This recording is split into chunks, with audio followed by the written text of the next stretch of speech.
We know some of their names. Sade Robinson, murdered by a man on their first date. Victoria Truss, killed by her boyfriend during a domestic violence incident in Shorewood. What we also need to know is that they are not alone. An investigation by the Guardian newspaper found that Wisconsin has the highest murder rate for Black women and girls in the country. One Wisconsin legislator wants to find out why and to develop strategies to stop the violence against Black women. But she's running into roadblocks in the state legislature. We are joined now by that legislator, State Representative Sheila Stubbs of Madison. Thanks so much for being with us.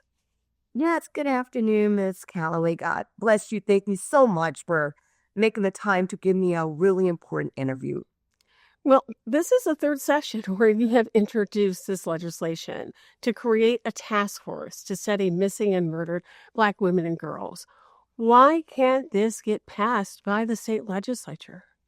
Well, again, I appreciate you giving me this interview because technically, media is 4 times less likely to report on a case of a missing person, especially a person of color. And so this interview is strictly talking about missing and murdered African-American women and girls task force legislation. You are absolutely right. This is my third time introducing a critical piece of legislation.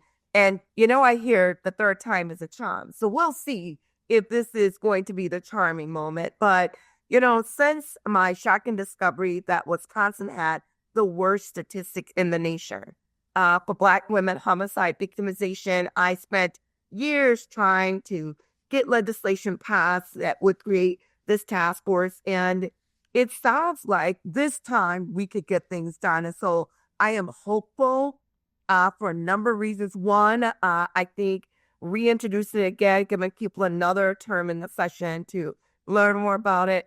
I also believe because of Miss Sade Robinson and bless, her family and the loss of her and Mrs. Scarborough and Mr. Carlos coming on board and allowing us to talk about Mrs. Robinson's death, bringing them on board along with other missing families across the state. I am hopeful that this time we should get this legislation passed.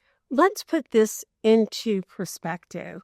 The outcome of the Guardian investigation is just really kind of stunning. It found that from 1 year to the next, the number of Black women murdered doubled from 21 to 41. We are not talking about insignificant numbers.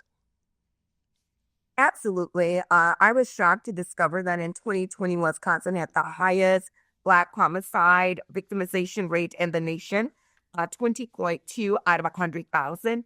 This doubled from the previous year rate of 10.1 out of 100,000. And I also discovered that in 2020, 90,333 African-American women were filed as missing nationwide. And so when you hear these stats, and those are large numbers, but I will give you a number that's simple to remember. 5 Black women nationwide were murdered every day. So every day that you wake up, 5 Black women are murdered. That's unacceptable in this nation, and it's appalling.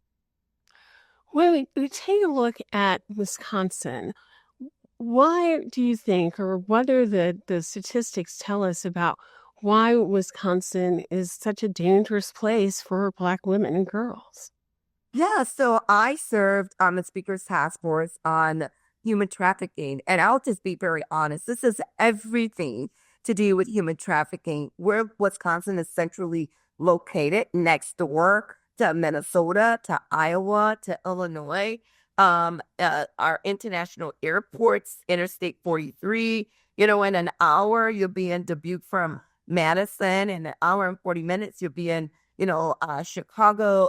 You'll be in Milwaukee. In 2 hours and a half, you'll be in Chicago. In 6 hours, Minnesota. It's just centrally located. But we also learned from hearing from victims and victims' families that we learned that these predators were looking at women and girls that were alone. So sometimes starting those conversations by saying a young lady standing at a bus stop or seeing her in a mall by herself and just striking up these conversations has also led to why we believe there's a number of missing and murdered African-American women and girls. And the other piece is it's not being reported, which is what I've learned through our research. How you get numbers if the numbers aren't there. So being able to have the conversations with law enforcement on what is the process. When I've talked to different victims and their families, for example, Mrs. Hill, Lashika Hill's mom, Miss Georgia Hill, said law enforcement didn't even want to take the report from her. And they kept saying things like, maybe she's in jail, maybe she's prostituting, maybe she just is hanging out. And Mrs. Hill said, no, I know my daughter. She would never do this a day before her birthday. And she literally just vanished. And she didn't feel like she had the support of Racine Police Department. And because she said, I'm going to continue to scream to the top of my voice until somebody hears me. And it was Dateline News. She was able to get Lashika Hill's case on Dateline News. And I'm here today to tell you we still don't know where Lashika is. She is still missing from Racine, Wisconsin. Do you have hope that when we take a look at Minnesota, for example, Minnesota 2 years ago established an office on missing and murdered Black women and girls? Are you hopeful that Wisconsin will get to that point? So some of these issues that you're talking about that families go through will not happen to them and that these cases will be taken more seriously? Absolutely. And I must say that I've had awesome conversation in Minnesota. Representative Ruth Richardson, who started this legislation, is no longer a state representative in Minnesota, but Mary Knauss, who's a senator majority leader, is in Minnesota. I've had conversation. In fact, I just saw in Canada last month where we talked about the importance of establishing an office for missing persons.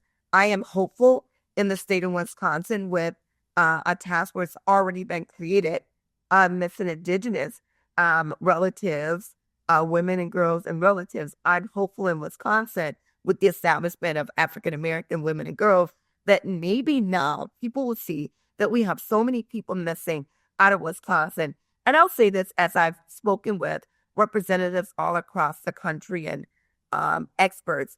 They see Wisconsin as a very cordial, kind, Midwestern state where you would not find this conduct. But guess what? It's here. And so I think that's the other pushback that we'll have. It can happen in Wisconsin, just like it can happen in New York or California, some of the other larger cities. It's happening, but we need to do something because I believe every victim is worth working for them. Every missing person.